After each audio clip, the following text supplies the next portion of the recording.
the MOU was leaked to the Gleaner, so it detailed all the information in the MOU.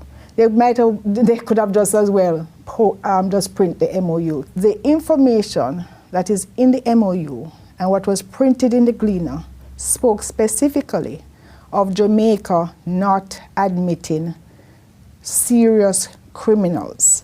So let me now go to what was printed in the Gleaner and is actually what was agreed by the government of Jamaica.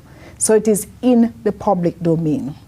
It says, the transfer of TCNs, third country nationals, will be suspended if more than 10 persons apply to remain in Jamaica.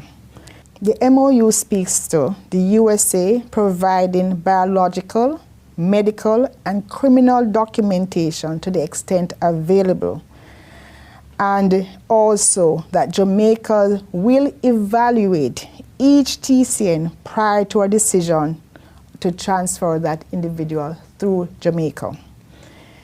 It also specifically states that Jamaica will limit any transfer to only adults who have not been convicted of serious criminal offenses. And it says serious because they would have a criminal offense already. That is immigration violation. And many of us, we know many relatives who went to the USA, run off or overstay. If they are caught, that's a criminal violation in terms of immigration violation.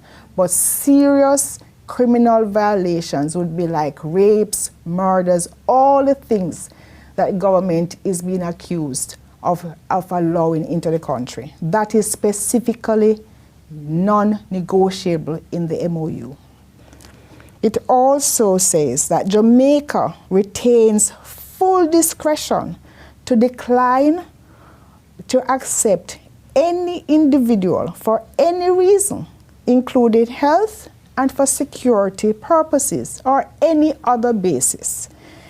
And it goes on to say other things. But it's important to note that this information is in the public domain. This was in the first article published by the Gleaner. Yet, because this was an orchestrated misinformation plan, the very same day and in the continuing days, what we have seen pushed from various bloggers, YouTubers, all kinds of persons, third country nationals MOU with the United States to take criminals into Jamaica. That is not so. And that's the first thing we must clarify and put an end to.